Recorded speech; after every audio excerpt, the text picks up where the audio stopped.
অতীতে ওনার সাথে আমি পিএসএফডি হিসাবে 3 বছরেরও বেশি সময় আমি চাকরি করেছি। ওনার সাথে আমার যে চাকরির অভিজ্ঞতা। যুক্তরাষ্ট্রের স্টেট ডিপার্টমেন্টের নিয়মিত সংবাদ ব্রিফিংয়ে আবারও উঠে এসেছে বাংলাদেশ প্রসঙ্গ। এমপি আনার হত্যা মামলার রহস্য উদ্ঘাটনে এবার ঝিনাইদহে ডিবি দল আলামত উদ্ধারে মামলার আসামি কাজী কামাল আহমেদ বাবুকে সঙ্গে নিয়ে অভিযান। অবশেষে বরখাস্ত হলেন পুলিশের বহুল বিতর্কিত হারুনুর রশিদ। হারুনুর রশিদকে সাময়িক বরখাস্ত করা হয়েছে। সাময়িক বরখাস্ত করা হয়েছে হারুনুর রশিদকে। ঝিনাইদহ 4 আসনের সংসদ সদস্য আনোয়ারুল আজিম আনার হত্যার ঘটনা যেন সিনেমার গল্পকেও হার মানাবে। শুধু ক্ষমতায় থেকে নয়, আন্দোলনের নামেও বৃক্ষ নিধন করেছে বিএনপি জামায়াত। খালেদা জিয়া সেই নির্বাচনে ভোট চুরি করে ক্ষমতায় থাকার চেষ্টা করে। দর্শক, নতুন একটি নিউজ ভিডিওতে আপনাদের জানাই স্বাগতম। আজকের এই ভিডিওতে আপনারা দেখতে পারবেন সেনাবাহিনীর উপরে কিন্তু হামলা করেছে পুলিশ বাহিনী। সেই সাথে কিন্তু সেনাপ্রধান হুঙ্কার দিয়ে পুলিশদেরকে সতর্ক করেছে এবং শেষ বার্তা দিয়েছে। সেই সাথে কিন্তু শেখ হাসিনা এখন চাপের মুখে রয়েছে। অপরদিকে কিন্তু পুলিশদেরকে না ছাড়ার হুমকি দিয়েছে সেনাপ্রধান এবং পুলিশের আইজিও কিন্তু ক্ষমা প্রার্থী, এমনটা কিন্তু জানিয়েছে গণমাধ্যম। সেই সাথে কিন্তু যুক্তরাষ্ট্র থেকে শেখ হাসিনাকে চাপ দেওয়া হয়েছে এবং আওয়ামী লীগদেরকে চাপ দেওয়া হয়েছে। আজকের এই ভিডিওটি আওয়ামী লীগ এবং বিএনপি ভাইদের জন্য খুবই গুরুত্বপূর্ণ এবং খুবই ইন্টারেস্টিং। সেই সাথে যে ভিডিওর অংশ বেশি দেখে এই ভিডিওটি শুরু করেছিলাম, সেই ভিডিওগুলো আপনারা বিস্তারিত মাধ্যমে দেখতে পারবেন। প্রিয় দর্শক শ্রোতা, বেশি কথা বলবো না, আপনাদের বিস্তারিত ভিডিওতে নিয়ে যাব। বিস্তারিত ভিডিওতে যাওয়ার আগে কে কোথা থেকে এই ভিডিওটি দেখছেন অবশ্যই কমেন্ট বক্সে বলে যাবেন না। এই ভিডিওতে লাইক দিয়ে চলুন আমরা ধারাবাহিকভাবে সেই কাঙ্ক্ষিত ভিডিওগুলো একে দেখে আসি।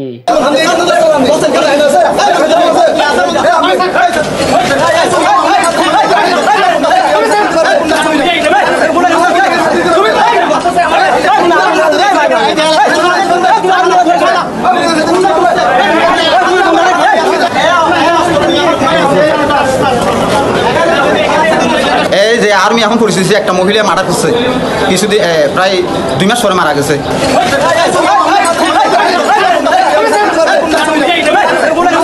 ওনার কোনো এখানে জায়গা সম্পত্তি নেই, উনি এখানে টাকার বিনিময়ে ওইখানে বলি গিয়ে এখানে আমাদের জমিদারিতে উনি পাওয়া কাটে আর্মির নাম ভাঙিয়ে উনি প্রতিবাদ থানা করে আদালতে আর্মির নাম বিক্রি করে আমাদেরকে হয়রানি করতেছে আমাদেরকে।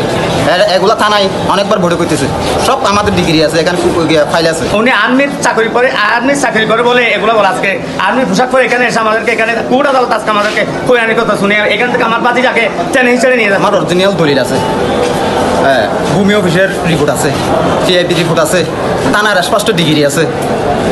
তবে এরা এই আর্মি নামে একটা নাম ভাঙ্গিয়ে বারবার আমার জমিনে যায়। এর আবার কিছুদিন আগে জেল খাটিয়েছে, আরেকজনের জায়গা সম্পত্তি। এই যে আর্মি এখন পরিস্থিতি, একটা মহিলা মারা করছে কিছুদিন, প্রায় 2 মাস পরে মারা গেছে। খালি এলাকায় গিয়ে এগুলো মস্তানি করে, ভূমি দুঃসর কায়দা গিয়া করে। আমরা রাস্তায় হাঁটতে পারছি না। এখন দেখেন আজকে আমার একটা বাতি যে অলরেডি পুকুরে আত্মসমর্পণ করছে, বেল দিছে সাপ, পুকুরের ভিতর থেকে কলা দূরে টেনে হেসে নিয়ে যাচ্ছে।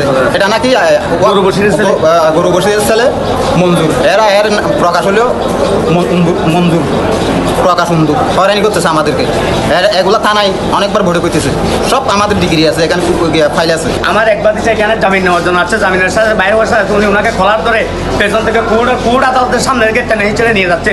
তখন আমরা যখন বাঁচানোর জন্য ওনাকে ছাড়িয়ে নিয়ে আসতেছি, তখন আমাদের উপর হামলা করছে। ওনার কোনো এখানে জায়গা সম্পত্তি নেই, উনি এখানে টাকার বিনিময়ে ওইখানে বলি গিয়ে এখানে আমাদের জমিদারিতে উনি পাওয়া কাটে আর্মির নাম ভাঙিয়ে উনি প্রতিবাদ থানা করে আদালতে আর্মির নাম বিক্রি করে আমাদেরকে হয়রানি করতেছে।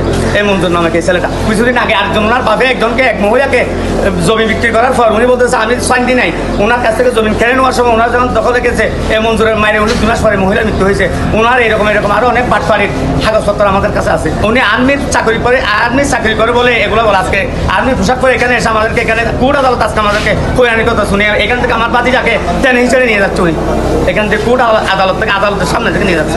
অতীতে ওনার সাথে আমি পিএসএফডি হিসাবে 3 বছরেরও বেশি সময় আমি চাকরি করেছি। ওনার সাথে আমার যে চাকরির অভিজ্ঞতা সেটা অত্যন্ত ভালো। যখনই আমি কোনো সিদ্ধান্তের জন্য ওনার কাছে গিয়েছি, উনি অত্যন্ত খুব দ্রুত সেই সমস্ত সিদ্ধান্ত দিয়েছেন এবং আমার কাজ করতে খুবই সুবিধা হয়েছে। আমি ওনার কাছে কৃতজ্ঞতা জানাচ্ছি। উনি আবার আমাকে সুযোগ দিয়েছেন ওনার অধীনে কাজ করার জন্য। সেনাপ্রধান হিসাবে আমার প্রধান দায়িত্ব হচ্ছে সেনাবাহিনীকে সবসময় যুদ্ধের জন্য প্রস্তুত রাখা, বিভিন্ন ভবিষ্যৎ চ্যালেঞ্জের জন্য প্রস্তুত রাখা। সেই কাজটাই ইনশাল্লাহ আমি করে যাব। সেনাবাহিনী ইনএড টু সিভিল পাওয়ারে তার দায়িত্ব পালন করে। যদি সরকার আমাদের সেই দায়িত্ব দেয়, ওই দায়িত্ব আমরা নিষ্ঠার সাথে পালন করব। দুর্যোগ মোকাবেলায় যখন সরকার আমাদের নিয়োগ দিবে, ইনশাল্লাহ আমরা সেই সমস্ত দায়িত্ব ভালোভাবে পালন করব। দেশ গঠনে আমাদের নিয়োগ দিলে সেটাও করব। বিশ্ব শান্তির জন্য আমরা কাজ করে যাচ্ছি। আমরা ইউএন মিশনে আমরা ডিপ্লয় হই, বিভিন্ন ইউএন অপারেশনগুলো আমরা করি। শান্তি রক্ষার জন্য, বিশ্ব শান্তির জন্য আমরা কাজ করে যাই। সেগুলিও ইনশাল্লাহ জারি থাকবে। এবং আমি আমার প্রাক্তন সমস্ত সেনাপ্রধানদের প্রতি আমি কৃতজ্ঞতা জানাচ্ছি। ওনারা আজকে ওনাদের শ্রম দিয়ে, ওনাদের মেধা দিয়ে আজকে যে অবস্থায় সেনাবাহিনীকে রেখেছেন, আমি সেই অবস্থা থেকে সেনাবাহিনীকে আরও সামনে এগিয়ে নিয়ে যেতে চাই। ওনারা অনেক পরিশ্রম দিয়ে করেছেন এবং সেনাবাহিনীকে একটা অত্যন্ত সুন্দর জায়গায় আমি পেয়েছি আমার এর আগে সেনাপ্রধানের কাছ থেকে। ইনশাল্লাহ আমি ভবিষ্যতে সেনাবাহিনীকে এগিয়ে নিয়ে যাওয়ার আমার সর্বাত্মক চেষ্টা আমি জারি রাখব এবং দেশ এবং জনগণের প্রয়োজনে যখন প্রয়োজন হবে আমরা সর্বদা নিয়োজিত থাকব এবং জাতির পাশে থাকব ইনশাআল্লাহ। তো এই হচ্ছে দেশ জাতির কাছে এবং আপনাদের কাছে আমার অঙ্গীকার। আমার অতীতে যা সেনাপ্রধানরা যারা কাজ করেছেন অত্যন্ত ভালোভাবে কাজ করেছেন। তারপরেও শৃঙ্খলা একটা ইস্যু থেকেই যায়। সেনাবাহিনীকে সবসময় সুশৃঙ্খল রাখতে আমি কাজ করে যাব। ট্রেনিং আমরা সবসময় করছি, এই ট্রেনিংটা যেন জারি থাকে সেই দিকটা আমি দেখব। আমরা ইউএন মিশনে চ্যালেঞ্জিং দায়িত্ব পালন করছি। আমাদের অফিসার্স সৈনিকরা সবসময় ওখানে কাজ করে যাচ্ছে। এটাও একটা চ্যালেঞ্জ এবং এটাকে সামনে নিয়ে যাওয়া এবং এটা জারি রাখা, এটা সেই কাজগুলো আমি করব। এবং এগুলোই মোটামুটি আমি চ্যালেঞ্জ হিসাবে আমি ওভাবে দেখছি না, বাট এই কাজগুলো ইনশাল্লাহ করব। দেশ জাতি গঠনে যখনই কোনো কাজে আমাদের নিয়োগ দেওয়া হবে সেই কাজগুলো আমরা করব। অতীতে অনেক সেনাপ্রধান এভাবে কথা বলেন। যুক্তরাষ্ট্রের স্টেট ডিপার্টমেন্টের নিয়মিত সংবাদ ব্রিফিংয়ে আবারও উঠে এসেছে বাংলাদেশ প্রসঙ্গ। সোমবার পুলিশ সার্ভিস অ্যাসোসিয়েশনের দেয়া বিবৃতি নিয়ে প্রশ্ন করা হয় দপ্তরের মুখপাত্র ম্যাথিউ মিলারের কাছে। মিলারকে প্রশ্ন করতে গিয়ে সাংবাদিক বলেন, সম্প্রতি পুলিশের দুর্নীতি নিয়ে সংবাদ মাধ্যমে রিপোর্ট করার পর একটি হুমকিমূলক বিবৃতি দেয় পুলিশ সার্ভিস অ্যাসোসিয়েশন। আন্তর্জাতিক সংবাদপত্রের স্বাধীনতার সূচক অনুযায়ী 180টি দেশের মধ্যে বাংলাদেশের অবস্থান 165তম। সংবাদপত্রের স্বাধীনতার বিরুদ্ধে এবং দুর্নীতির বিরুদ্ধে লড়াই করার জন্য যুক্তরাষ্ট্র কি পদক্ষেপ নেবে? জবাবে মিলার বলেন, কার্যকর গণতান্ত্রিক প্রতিষ্ঠান বজায় রাখতে এবং সরকারের স্বচ্ছতা প্রচারে একটি মুক্ত ও স্বাধীন মিডিয়ার ভূমিকাকে তারা দৃঢ়ভাবে সমর্থন করে।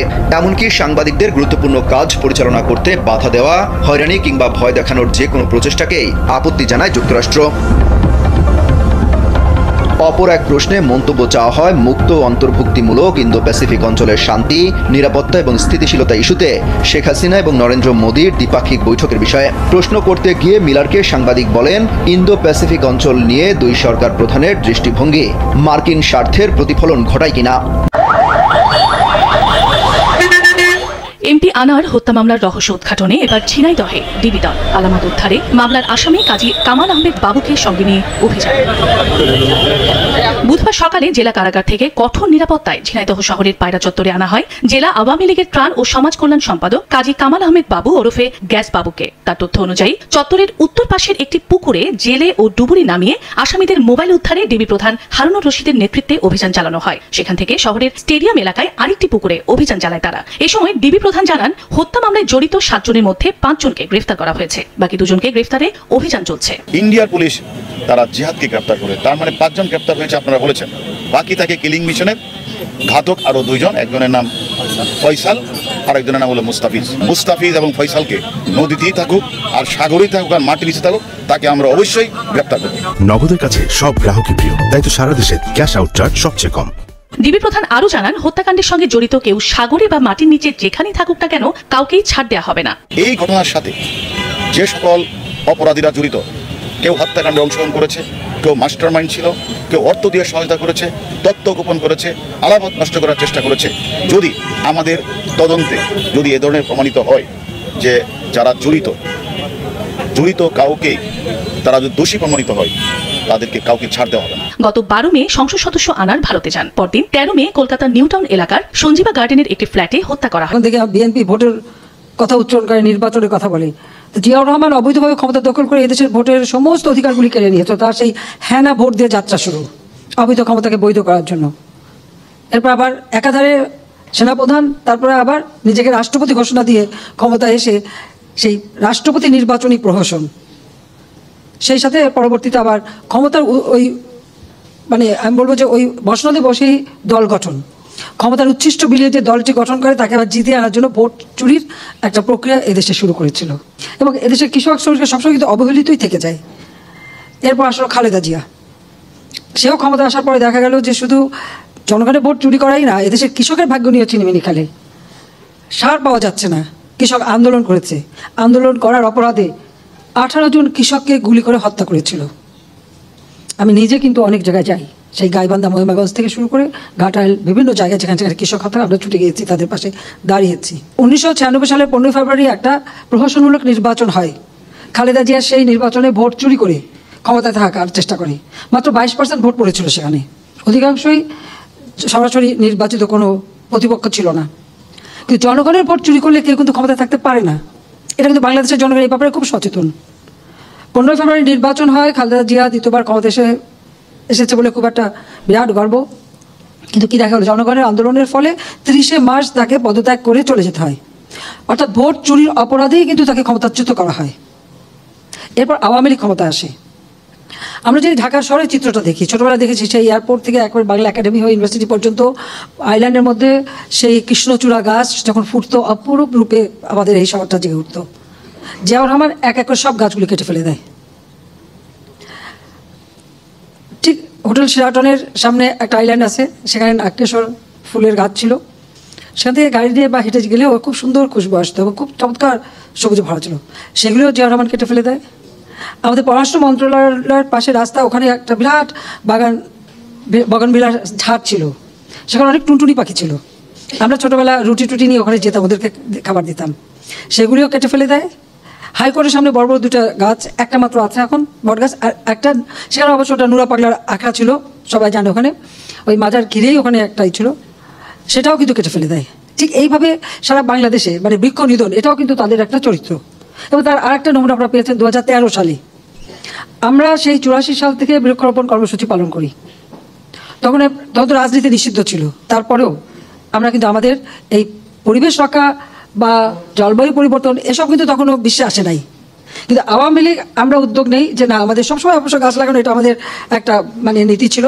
তো তখন থেকে আমরা কিন্তু এই বৃক্ষরোপণ কর্মসূচি পালন করি এবং আমাদের কৃষক লীগের উপরেই আমরা দায়িত্ব দিই। তখন কৃষক লীগের সভাপতি ছিলেন আমরা রহমত আলী সাহেব, তাকে দায়িত্ব দেওয়া হয়। আপনার মনে আছে আমরা ধানমন্ডি লেকের পাড়ে প্রথম বৃক্ষরোপণ করি এবং এমনকি কবি সুফিয়া কামাল থেকে শুরু করে আমাদের অনেকেই সেখানে গাছ লাগিয়েছিলেন। সেই থেকে এমপি আনার হত্যার ঘটনায় সামনে আসছে আরো ভয়ঙ্কর সব তথ্য। প্রকাশ হতে শুরু করেছে খুনের আগে ও পরের ছবি, যেখানে দেখা যাচ্ছে কতটা ভয়ঙ্কর ছিল এই হত্যাকাণ্ড। তেমনই একটি ছবি এবং ভিডিও এসেছে এবার এটিএন নিউজের হাতে, যাতে বেরিয়ে আসছে আরো চাঞ্চল্যকর সব তথ্য। ঠিক কি ঘটেছিল সেই দিন আর হত্যার পর কি করা হয়েছিল এমপি আনারের সাথে, জানাচ্ছেন সহকর্মী এসআই রাজ। হত্যার আগে এমপি আনারকে শারীরিকভাবে নির্যাতন করে অপরাধীরা। হত্যার পর চেয়ারে তার 2 হাত দড়ি দিয়ে বাঁধা হয়, গামছা দিয়ে বাঁধা হয় গলা, সাদা কাপড় দিয়ে বাঁধা হয় মুখ এবং কালো কাপড় দিয়ে বাঁধা হয় মাথা। 2 হাত বেঁধে বিবস্ত্র করা হয় তাকে। খুনের পর সেই ছবি ও ভিডিও আখতারুজ্জামান শাহীন সহ পাঠানো হয় আরো কয়েকজন নেতার কাছে। এমন একটি ছবি ও ভিডিও এসেছে এটিএন নিউজের হাতেও। ভিডিওতে দেখা গেছে কসাই জিহাদ স্বীকারোক্তি দিয়ে জানাচ্ছেন বালিশ চাপা দিয়ে এমপি আনারকে হত্যা করার পর ওই ফ্ল্যাটের বাথরুমে কিভাবে তার মরদেহ টুকরো টুকরো করে ফ্ল্যাশ করা হয়। হত্যার পর আনারকে বেঁধে রাখার চিত্র প্রকাশ পেয়েছে এই স্থিরচিত্রে। গোয়েন্দা সূত্রে জানা যায়, অজ্ঞান করার রাসায়নিক ক্লোরোফর্ম দিয়ে অচেতন করে আনারকে বালিশ চাপা দিয়ে নির্মমভাবে হত্যা করা হয়। হত্যা করেই ক্ষান্ত হননি খুনিরা। আনারকে চেয়ারে বসিয়ে তার হাত ও পা শক্ত করে বাঁধা হয়। বিশ্বমানের Thermex rod, sound steel Thermex, দেশের একমাত্র থার্মিক্স রড। ঢাকা মহানগর গোয়েন্দা পুলিশের অতিরিক্ত কমিশনার মোহাম্মদ হারুনুর রশিদ জানান, আনারের মরদেহের কোনো টুকরো যেন কোনোদিন না খুঁজে পাওয়া যায়, সেজন্য সিয়াম এবং জিহাদকে ব্যবহার করা হয়। তারা এমন পদ্ধতি ব্যবহার করেন যেন একজনের তথ্য আরেকজনের কাছে না যায়। কাট আউট পদ্ধতিতে এ হত্যাকাণ্ড ঘটানো হয়। এদিকে এমপি আনার হত্যাকাণ্ডের ঘটনায় ঝিনাইদহ জেলা আওয়ামী লীগের সাধারণ সম্পাদক সাইদুল করিম মিন্টুকে জিজ্ঞাসাবাদ করছে ডিবি। বুধবার ডিবি প্রধান হারুনুর রশিদ বলেন, ডিবির তদন্তকারী কর্মকর্তার কাছে হত্যাকাণ্ডের বিষয়ে বিভিন্ন তথ্যপত্র রয়েছে। সে তথ্যপত্রের ভিত্তিতে মিন্টু যদি কোনো সদুত্তর দিতে না পারেন তাহলে তার বিরুদ্ধেও আইনগত ব্যবস্থা নেবেন তদন্তকারী কর্মকর্তারা। জিজ্ঞাসাবাদ করার জন্য মূলত আমাদের জিজ্ঞাসাবাদের জন্য আমাদের ঝিনাইদহের আওয়ামী লীগ নেতা মিন্টুকে সাহেবকে ডেকেছেন। মিন্টুর কাছে এই তথ্যগুলি জানতে চাইবেন। আমরা যদি আমাদের যদি এই তথ্যগুলি জানতে চাইতে গিয়ে সদুত্তর দিতে পারেন তাহলে চলে যাবেন। আর যদি আয়ুর কাছে এই কোনোটারই সদুত্তর দিতে না পারেন, আমাদের ইনভেস্টিগেশন অফিসার তার তদন্তের ধারাবাহিকতায় উনি যা করার সেটাই করবেন। এর আগে গত 12 মে চিকিৎসার নামে কলকাতায় যান আওয়ামী লীগের দলীয় সংসদ সদস্য আনোয়ারুল আজিম আনার। পরে তার খোঁজ পাওয়া না গেলে 18 মে ভারতে একটি নিখোঁজ ডায়েরি করেন এমপি আনারের বন্ধু ও ভারতের বরানগরের বাসিন্দা গোপাল বিশ্বাস। এরপর এমপি আনারের খোঁজে তল্লাশি শুরু করে কলকাতা পুলিশ। কলকাতার একটি ফ্ল্যাটে এমপি আনারকে হত্যা করা হয় বলে গত 22 মে জানায় ভারতীয় পুলিশ। তারপর থেকে বেরিয়ে আসতে থাকে নানা রকম চাঞ্চল্যকর সব তথ্য। এসআই রাজ, এটিএন নিউজ।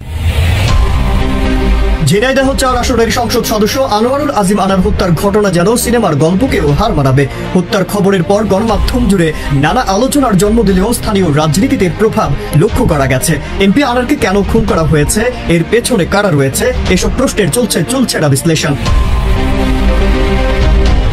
এদিকে আনার হত্যায় অভিযুক্তদের শাস্তির দাবিতে ঝিনাইদহের বিভিন্ন জায়গায় দফায় দফায় মানববন্ধন সংগঠিত হয়েছে। এই কর্মসূচিতে সরব ছিলেন জেলা আওয়ামী লীগের সাধারণ সম্পাদক সাইদুল করিম মিন্টু। শুধু বিক্ষোভ মানববন্ধন নয়, বাবার হত্যাকারীদের বিচার চেয়ে যতবারই গণমাধ্যমের সামনে এসেছেন প্রায় প্রতিটি সময়ই আনারকোন্ডা ডরিনের পাশেই দাঁড়িয়েছিলেন তিনি। এখন ওয়ালটন ফ্রিজ কিনে অনেকের মতো আপনিও হয়ে যেতে পারেন মিলেনিয়াল। সেরা পণ্যের সেরা অফার, ওয়ালটন মিলেনিয়াল।